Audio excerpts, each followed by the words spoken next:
There are no secrets to success, just things you haven't learned yet. And once you learn them, it's up to you to apply them. I'm Jamaal, aka Boss Eagle, Billboard-charting hip-hop artist and music business coach. Join me as we talk digital marketing, social media, technology, and more, and share interviews with industry professionals to help you unlock the secrets and take control of your music career. Because we are the new music business, and this is the Indie Musician Secrets Podcast. What's up, and welcome to the Indie Musician Secrets Podcast. I am your host, Jamaal, aka Boss Eagle, Billboard-charting hip-hop artist and music business coach at Business Minded Musicians. I want to welcome you to today's episode where I'm going to be talking to you about why I believe there is no such thing as paying your dues. I think this might be a little bit controversial for some of you out there, but we're going to tackle this today. But before we do that, I want to thank you for listening wherever you are. And just to remind you that you can find the podcast on all of your favorite platforms, including YouTube. And if you wouldn't mind downloading, rating, and review, that would be great, especially leaving a 5-star review would be awesome. That would help with the algorithms and continuing to push the podcast forward. So without further ado, today we're going to be talking about why there's no such thing as paying your dues. That's right. I don't believe that is a real thing. It's a concept that most of us are familiar with. We've heard this a lot in society, especially for those of us who are dream chasers, who are musicians. We talk about paying our dues. We got to do all these things so that we can somehow, in some way, be validated for all of our hard work and we'll arrive on the avenue of success, right?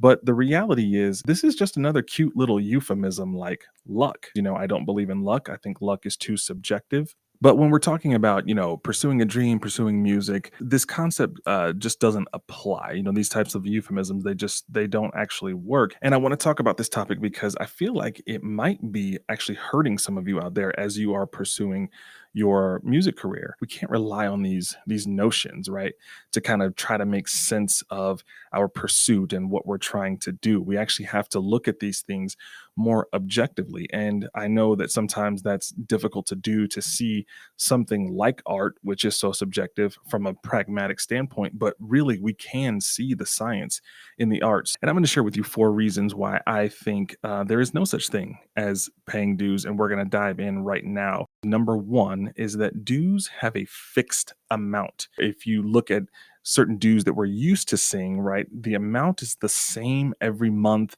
every week, every quarter, biannually, every year, whatever. Your gym membership dues are, $10 a month or $99 a month or whatever. And that doesn't change, unless there's a price increase.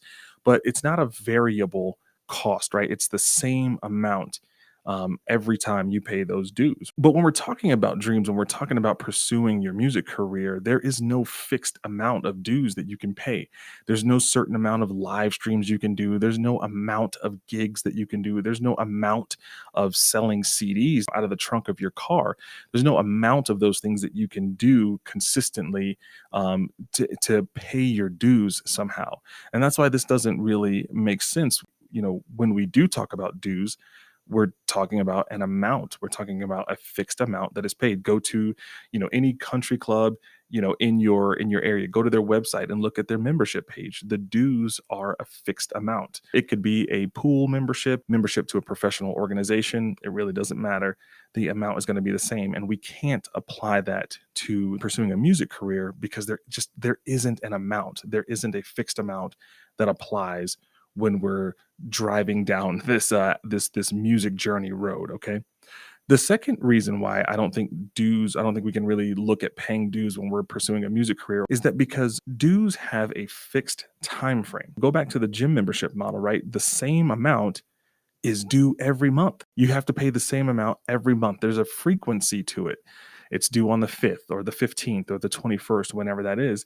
And if you don't pay those dues, you can't continue your journey there. And when you start a gym membership, and this happens a lot of times when people start a membership somewhere and it's outside of, or maybe it's during the billing cycle where it's already happened, what they'll do is they'll prorate that first payment and then they catch you up so that you start paying on that due date that they have set every month. And that's so that for their own account reconciliation on the back end, it's just easier on the system. But when we're talking about pursuing music, there is no fixed time frame. And I'm not talking about, doing X, Y, and Z things each week or each month like a membership do. More what I'm talking about is time frame during the course of your life, right? You all hear me, quote Ari Herstand a lot, his old adage about old Uncle Joe, who says you need to have made it by the time you're 25. If you don't make it by the time you're 25, you're kind of out, right? You should stop pursuing music and go get a real job kind of thing. And some of you may be in your late 20s, maybe in your 30s, 40s, or even 50 plus, right? I started my music career at 35. And so when we're talking about pursuing a dream, or we're talking about pursuing music, this idea just doesn't fit, right? Because again, going back to that gym membership model, if you don't pay that due on that fixed date, they will pause and or cancel your membership and you can't continue your journey there. But with what we're doing, there's no certain time frame by which you have had to have done certain things, paid those dues, so you can continue your journey. Number three, why paying dues is not a real thing is because the same dues apply to everyone. So again, I keep going back to this idea of the gym membership. The amount, the time frame, etc., they apply to all members, right? The golf course charges everyone on the due date, the amount of their membership. So if you have a full membership, you're going to pay, X amount on X date. If you have a social membership, meaning maybe you only use the clubhouse and the pool and the tennis court, you're going to pay a certain amount on a certain day. And that amount and that day or that time frame is going to apply to everyone who's at that membership level. So when we think about pursuing, music, look at it. I mean, some people gig for 10 plus years, and they're still out there hitting the road, in the van, sleeping on the floors. And, some people, they go on American Idol, they go on America's Got Talent, they go on The Voice, and they hit it, right? They hit it by doing those things. It makes me think about years ago. I can't remember which award show it was, but the band Fun had won an award, and the lead singer, Nate Ruiz, said it took us 12 years to become an overnight success. If you listen to the song Some Nights by the band Fun, one of the lyrics he sings is 10 years of this, and I'm not sure anybody understands. They'd been at it for a long time. You think about Bruno Mars. People hated on Bruno Mars because the first time he played halftime at the Super Bowl, he had only had 2 albums out at that time. And people were like, well, he's only got 2 albums out. He hasn't, quote unquote, done enough. He hadn't paid his dues. But if you go back and watch that first halftime at the Super Bowl, Bruno Mars absolutely killed that set. He played the drums, he danced, he sang his heart out. I mean, it, in my opinion, and I'm biased, okay, I'll admit that because Bruno Mars is my favorite artist in the world. That was the best halftime at the Super Bowl show, I think, ever.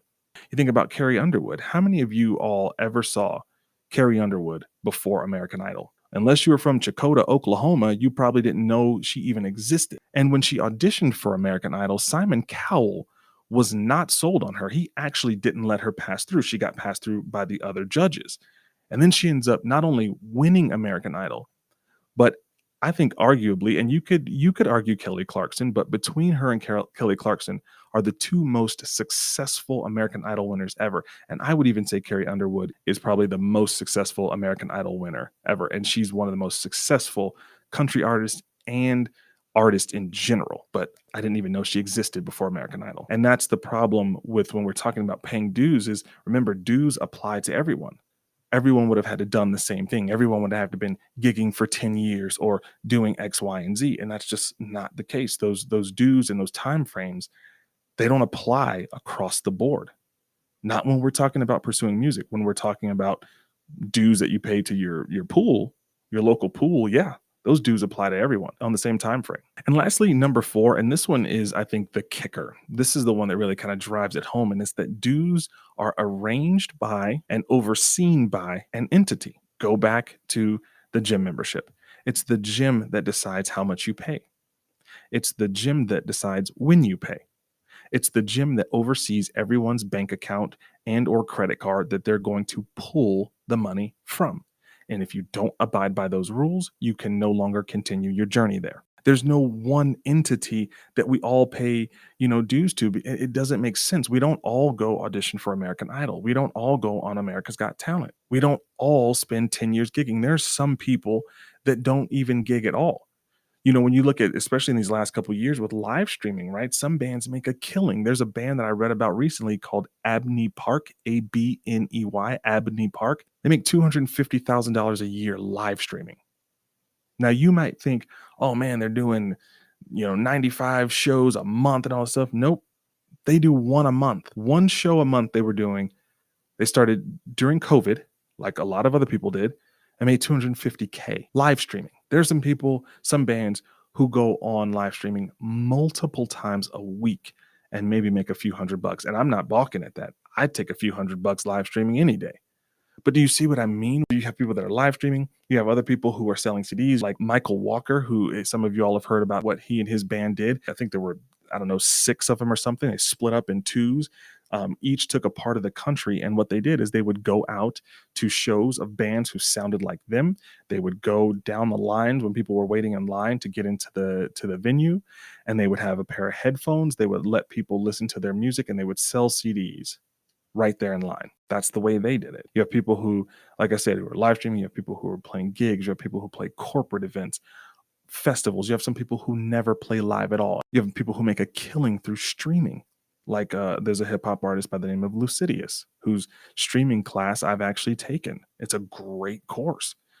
And he makes about $20,000 a month with Spotify.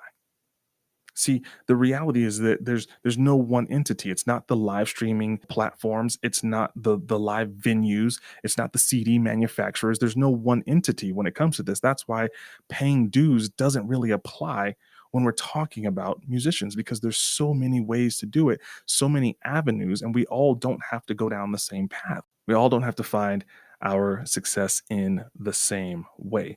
But it's not all bad. It's not all bad. We just have to, like a lot of things, we have to reshift our thinking. And I'm not trying to hurt anyone's feelings. I'm not trying to be condescending. I just don't believe that it's a real thing. I think it's too subjective. I think we can actually look at this more concretely. Okay. That really what we're doing, we're not paying dues. Okay. Because there's no fixed amount, there's no fixed time frame, right? It doesn't apply to everyone, and there's no one entity, there's no one way to go when we're pursuing our goal, our dream of having a music career. What we're really doing is 2 things. Okay. Write this down. We are performing actions and creating opportunities. We're performing actions and creating opportunities. So let me give you a couple examples. Let's say you are a band or an artist who plays live. Instead of just playing live, which is the action, you should get media coverage. Call your friend John, who has some sick skills with a DSLR. Have him film your shows, your house concerts, your corporate events or whatever. Turn those videos into clips to put on socials, to send to talent buyers, to festival programmers, to make into your own projects with the goal of getting more shows or getting more opportunities.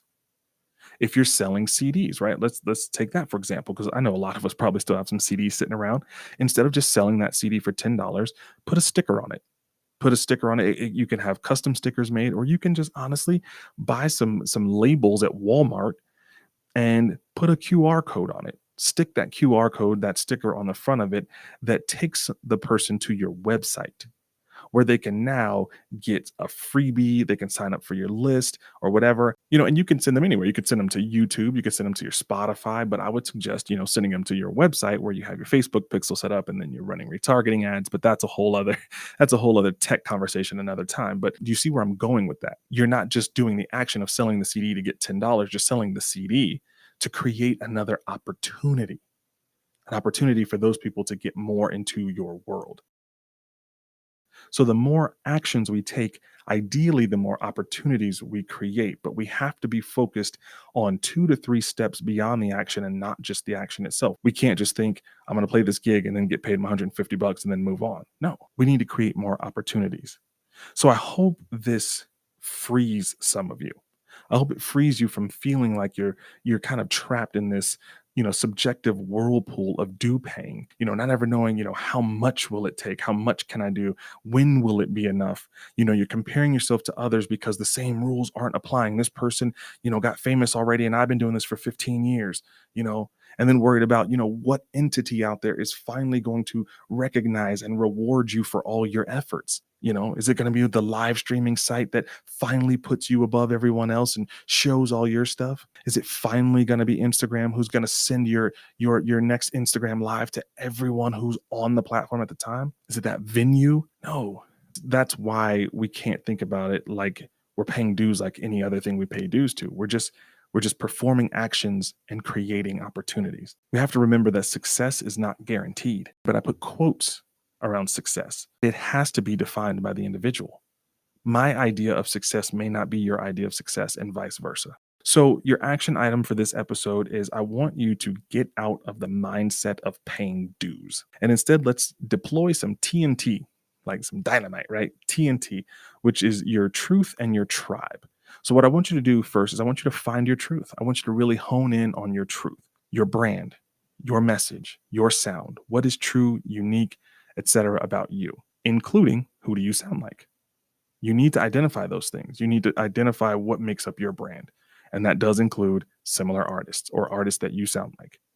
And then next, you're going to find your tribe, your audience, your people, your fans, which is why you want to find your truth first, because it's going to be easier for you to find those people. It's going to be easier for you to find your tribe because they're already out there. They just need to be exposed to your music. And the easiest way to do that is just to fish in the ponds of artists who already have the ponds existing. So then once you find your truth, you find your tribe, market the heck out of your music. And this is where I know a lot of artists are going to roll their eyes, and that's fine. That's fine. You can keep rolling your eyes, but marketing is where it's at. You can't just make music and put it on Spotify and expect the world to know it's there. Everything is marketing. Your shows, your website, your merch, your live streams, your socials. It's all marketing your truth to your tribe. So market the heck out of it. There are no dues to be paid. We're just performing actions, shows, selling merch, selling CDs, live streams, corporate events, whatever it is, festivals, radio interviews. All of those are actions to create more opportunities. We're not looking for that one entity to tell us, what to do, how much to do it, when to do it by, and applying all the same rules to everyone, because that doesn't exist. Actions and opportunities, okay? Focus on more than just the action. Create the momentum, write it, rinse, and repeat. And ideally, my hope, my prayer for you is that then you will eventually see your own success. All right. So if you all want to get a free copy of my artist resource guide, it's a guide that I created the first volume during COVID, like not even for that reason, just to be able to help artists. So you can say, hey, here's some things I can focus on for my music career. Since then, we have now volume 2 of the artist resource guide. It's a free guide. If you want to grab that, you can go to arg.bizmindedmusic.com. That's ARG for artist resource guide. .bizmindedmusic.com and grab a free copy of volume 2 of the artist resource guide. If you have any questions or have any topics you'd like to have discussed on the podcast, please feel free to send me an email to questions@indiemusiciansecrets.com. Apologize for this episode going a little bit longer. I usually try to keep these at about 15 minutes, but I really wanted to talk about this topic today. So with that, go and do your action item. God bless, and I'll see you when I see you. Peace. Thank you for listening. Don't forget to follow the Indie Musician Secrets podcast on Spotify, Apple Podcasts, or wherever you listen, and make sure to leave us a rating and review. Also, share this episode with other indie musicians you think it would be beneficial for. And for more helpful resources to help you grow your music business, visit us at businessmindedmusicians.com. I hope this episode has served you. We'll talk to you on the next episode.